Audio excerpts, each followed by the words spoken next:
I don't know if you can hear it, but we have a woodpecker. I can't see where he's at, but I can hear him going after the tree. I've seen his little red head several times up in the tree, but he is so shy. He hides behind the branch anytime I try to get close. So, spring is in the air. As you can see, the trees are budding. It's supposed to be a beautiful day today. And next week, we have snowflakes on the weather app for 4 days, if you can believe it. The irises and the daffodils are starting to poke up. It's a great day to do anything outside, like hang clothes on the line, which is my absolute favorite chore. And even Yogi is enjoying the warm breeze coming through the open windows today. I decided to go ahead and transplant my green onions that I had outside today, and I have a few volunteer lettuce that are coming up.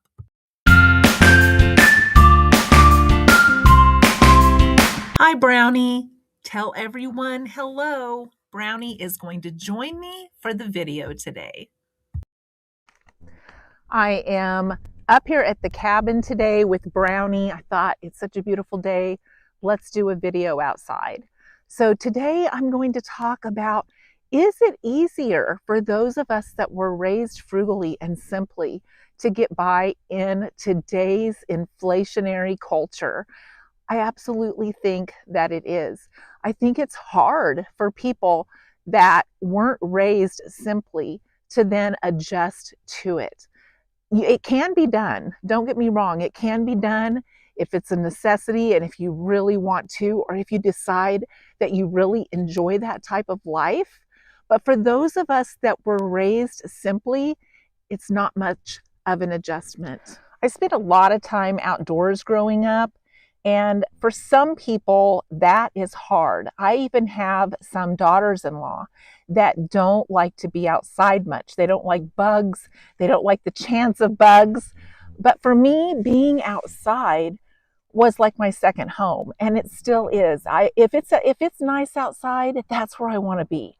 I want to be out there finding something to do. And even as a young child, I watched my dad garden. He let me have my own little area where I could garden, and I learned how to plant things. I learned the excitement of watching things grow and being able to pick things, and and I learned to be outside with the animals. And that is just something that I don't think can be duplicated if you didn't grow up in this type of environment. There was lots of days that I played fort outside, and I would get in the trees. The deeper, the darker the trees, the better. The more branches, the better. And if I could get hunkered away in there and kind of have a little hideout, I would brush away the sticks and I would make it a very comfortable little place for me to spend the afternoon. Safety was stressed growing up, and we were raised to be careful with everything that we did outside.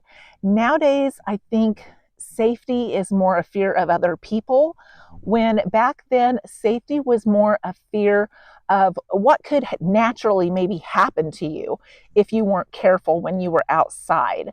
We didn't have people around. We didn't have people stopping by the house. My grandpa would stop by the house. My dad and him farmed together, and Mr. Risley would stop by on Sunday with the comics from the Sunday paper because he would get it and he would bring it to us. But other than going to church on Sunday in the summer, I didn't see anyone but my parents. I spent a lot of time in the field. I spent a lot of time sitting in a truck waiting for the wheat to be filled in the bed so we could go to the elevator. And when it was time to go to the elevator, it was exciting because we were going to leave the wheat field for a little bit and go to the elevator. And I would get to see a few people as we checked in and as we dumped. But that was my normal life. So expecting all kinds of excitement. I mean, there wasn't video games until I was in high school, and then it was Atari. And my oldest brother got an Atari because he was 14 and a half years older than me. And he got an Atari and he introduced me to that. And I didn't really see the excitement of it. It was one of those where when you played like Space Invaders, if your man died, you had to start completely back at level 1. So it was a completely different animal than it is today, when you can like save your man, or you can start at the level that you died at in the game. Imagination was huge back then. Not a lot of toys. My toys were very, very simple. I had a small little Dawn doll, which is kind of like a Barbie doll, but the Dawn doll was very tiny, and I played with her. I still have her to this day, and she's a little stiff now, just like me, but I still have my Dawn doll. Things were so precious back then that we took care of them and we held on to them, and we knew they weren't going to be replaced if something happened. So we were super careful to take care of everything that we had. I spent a lot of time in the wheat field coloring in color books, reading. That was entertainment back then. And I still enjoy reading and I still enjoy coloring. Those things are relaxing. And I think even today, there's a lot of kids that grow up and they don't learn the joy of reading.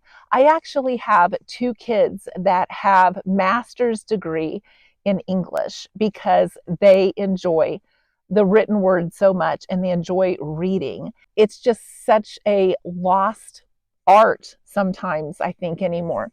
I even have a nephew that teaches college in English. So it's kind of a different time today. I had a few puppets that I played with. They might have came out of a cereal box back then. I don't know. One of them was an old Burger King puppet. I still have these. They were cheap, little tiny puppets, but the imagination is what made them come to life. Growing up, playing and making mud pies, that was really fun. And using your imagination to decorate your mud pies or your cookies, that was fun. You would use weeds and you would use little things that you found like that were growing naturally, like dandelions, to decorate what you had. Cartoons were only on Saturday morning, so we weren't glued to the television growing up. And we didn't have endless choices of things that was even kids programming. So Saturday mornings were exciting when Sesame Street would come on and you could catch it and you were actually home and not in the wheat field. That was fun. But I didn't go to the pool in the summertime. I didn't see my friends in the summertime because we were farmers. And a lot of my friends were also from farming families because this was a farming community. So we all were busy with what was going on in the summer because that made our income for the entire year.